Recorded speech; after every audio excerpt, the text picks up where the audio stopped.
Hello प्यारे बच्चों, कैसे हैं आप? बढ़िया। आप बढ़िया तो मैं भी बढ़िया। तो प्यारे बच्चों, आज हम क्या पढ़ेंगे? तो प्यारे बच्चों, आज हम पढ़ेंगे पास्ट इंडेफिनिट टेंस के एक्टिव से पैसिव वॉइस बनाना। ठीक है। तो प्यारे बच्चों, ये वीडियो नंबर 53 है। ठीक है। और ये इस वीडियो का पार्ट नंबर 1 है। इसमें हम सीखेंगे अफर्मेटिव और नेगेटिव सेंटेंस की पैसिव वॉइस बनाना। ठीक है। इसके बाद पार्ट नंबर 2 आएगा इसी का, उसमें सीखेंगे हम इंटेरोगेटिव सेंटेंस की पैसिव वॉइस बनाना। ठीक है प्यारे बच्चों, तो शुरू करते हैं।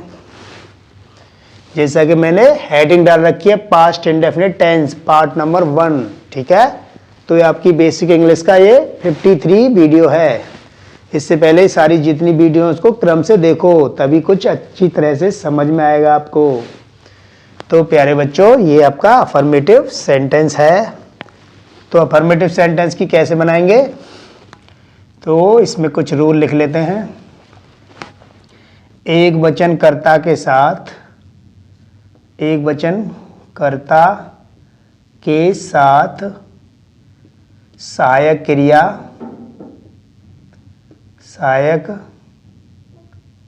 क्रिया वाज लगाते हैं तथा बहुवचन कर्ता के साथ सहायक क्रिया क्या लगाएंगे? सहायक क्रिया वर लगाते हैं, और बाकी मुख्य क्रिया की थर्ड फॉर्म लगाते ही हैं सब में। तथा मुख्य क्रिया की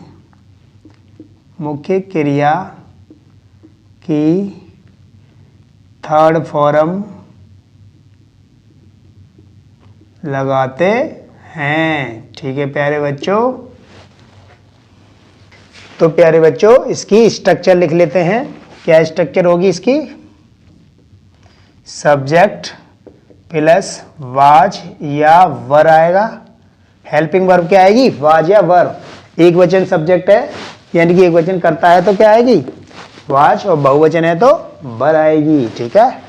तथा इसके बाद मेन वर्ब की हमेशा थर्ड फॉर्म ही लगाएंगे, प्लस बाई प्लस ऑब्जेक्ट, कुछ full stop.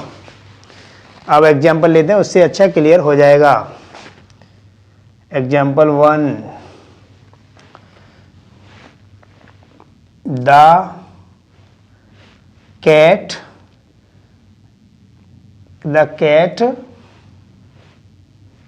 Eight the bread, full stop. The cat ate the bread.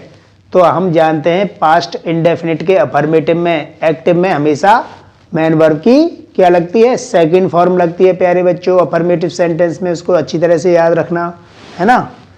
तो बिल्ली ने ब्रेड खाए, या बिल्ली ने ब्रेड खाए थे। ठीक है।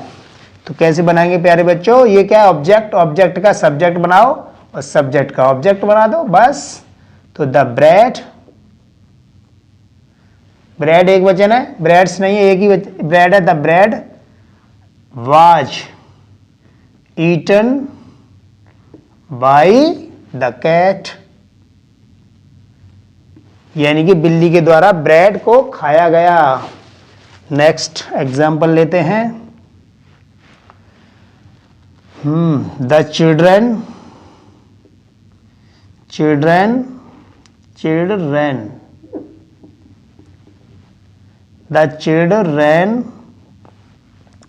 played the football yesterday।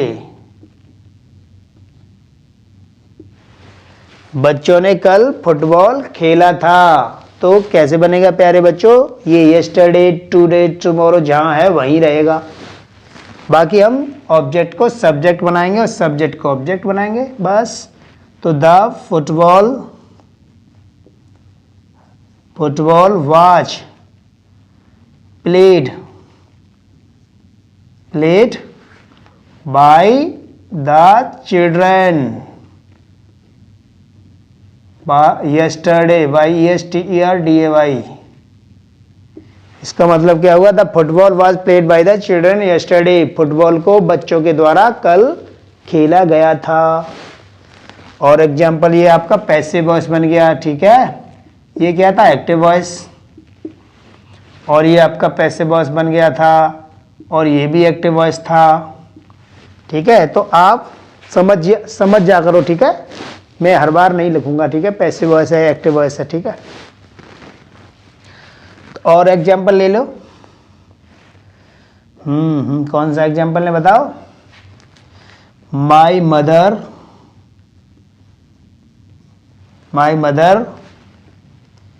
Cooked the food.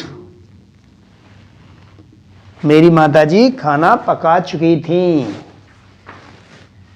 Sorry,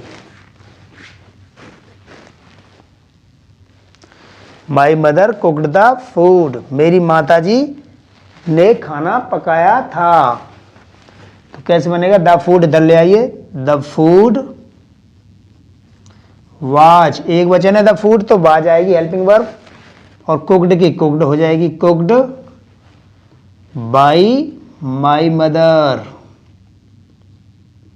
full stop. ठीक है प्यारे बच्चों, तो इस तरीके से इसको बनाएंगे। आप इसको नोट कर लो, फिर हम नेगेटिव सेंटेंस पढ़ेंगे।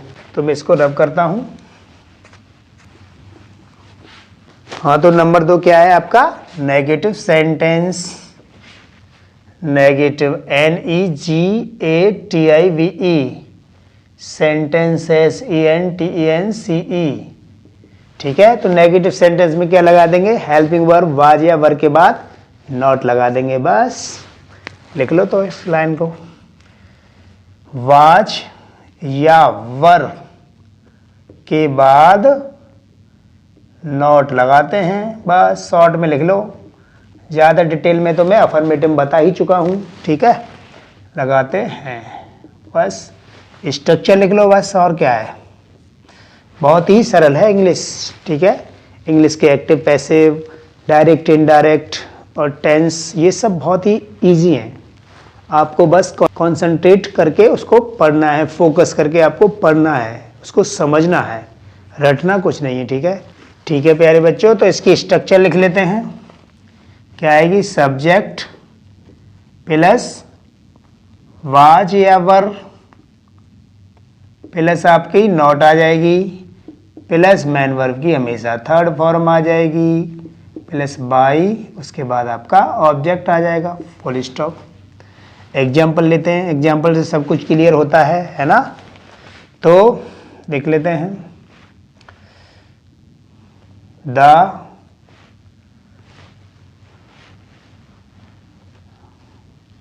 The birds, BIRDS, the birds did not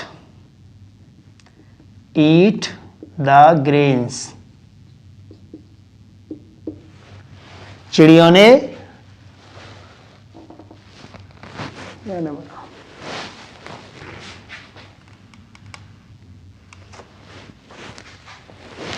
हाँ, तो इसका एग्जाम्पल ले लेते हैं प्यारे बच्चों। Example number 1, the birds did not eat the insects, INCTS। Insects माने क्या होता है? कीड़े मकोड़े, छोटे छोटे, यानी चिड़ियों ने छोटे छोटे कीड़े मकोड़े नहीं खाए। तो पास्ट इंडेफिनिट के नेगेटिव में एक्टिव वॉइस में डिड नॉट लगती है, और पैसिव वॉइस में वाज नॉट या वर नॉट लगती है। बस तो कैसे बनेगा? इसको ऑब्जेक्ट को यहां लाओ, सब्जेक्ट बना दो, सब्जेक्ट को ऑब्जेक्ट बना दो, बस। तो द इंसेक्ट्स वाज, बहुत सारे हैं तो वर आएगी, वर नॉट। ईट की थर्ड फॉर्म क्या हो जाएगी? ईटन। और बाय द क्या हो जाएगा? Birds, BIRDS, full stop. तो इस तरीके से सेंटेंस को प्यारे बच्चों बनाएंगे। और भी एग्जाम्पल लेते हैं हम। Example number 2, we did not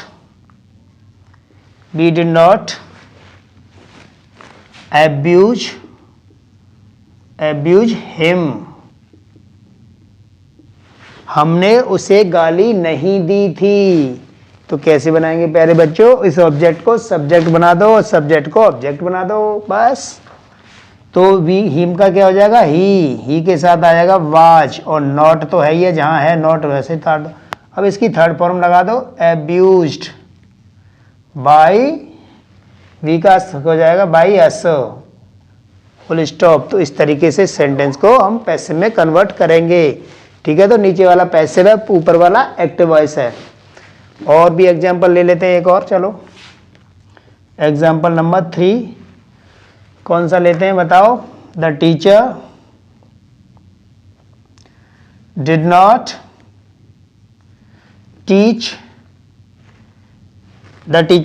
teach me English, और ये आपका क्या हो जाएगा, full stop. Teacher did not teach me English, अध्यापक ने मुझे अंग्रेजी नहीं पढ़ाई थी या नहीं पढ़ाई। तो इसमें 2 ऑब्जेक्ट है प्यारे बच्चों। इससे पहले भी मैंने 2 ऑब्जेक्ट के पैसिव बनाना सिखा दिया है, तो किसी भी ऑब्जेक्ट से हम बना सकते हैं। ठीक है, तो ज़्यादातर इस वाले से बनाओ, इनडायरेक्ट ऑब्जेक्ट से। ठीक है, तो इंग्लिश पहले ले आओ। हाँ, तो इंग्लिश एक वचन है, तो क्या आएगी, इंग्लिश वाज नॉट, टीच की थर्ड फॉर्म है taught, TAUGHT, taught me by the teacher, English was not taught me by the teacher, अंग्रेजी अध्यापक के द्वारा मुझे नहीं पढ़ाई गई। ठीक है, तो ये इसका हिंदी में अर्थ है। इसको दूसरे तरीके से ही बना सकते हैं, मी से कैसे बनाएंगे देखो, आई वाज, आई के साथ भी वाज आती है, ये ध्यान रखो। प्रेजेंट कंटिन्यूअस में आई के साथ एम आती है, और पास्ट में आई के साथ वाज आती है हमेशा। I was not taught, TAUGHT, taught English, why the teacher.